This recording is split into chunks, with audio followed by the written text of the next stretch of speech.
দিয়া, তোমার বাবার কি মাথা খারাপ হয়ে গেছে? এখনই ফোন করে বললো ওনারা নাকি ট্যাক্সিতে আছে আর এখানেই পার্মানেন্ট শিফট করছে। সরি গো, তোমাকে তো বলাই হয়নি। আসলে কি হয়েছে বলো তো, দাদা আর বৌদি না মাকে ওখানে রাখতে চাইছে না, সেজন্য এক প্রকার বাধ্য হয়েই বললাম যে এখানে চলে এসো।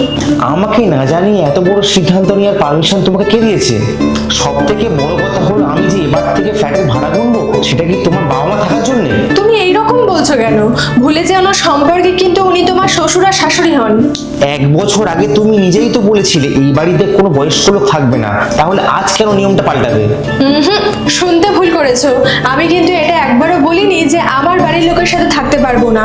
আমি শুধুমাত্র বলেছিলাম যে তোমার বাবার সাথে এক ছাদের নিচে আমি কোনোভাবেই থাকবো না। বাহ, খুব ভালো চিন্তা ভাবনা তোমার।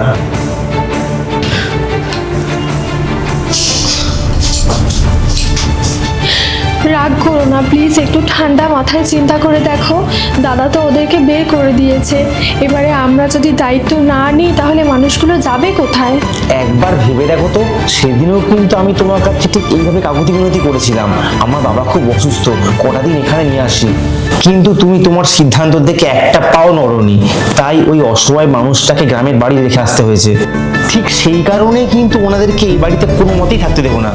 এতক্ষণ আমি তোমাকে বুঝিয়ে বলারই চেষ্টা করছিলাম, কিন্তু তুমি যখন শুনতেই চাইছো না, তাহলে আমি তোমাকে বলে রাখছি, ওনারা যদি এই বাড়িতে না থাকে আমিও কিন্তু তোমাকে ডিভোর্স দিয়ে চলে যাব।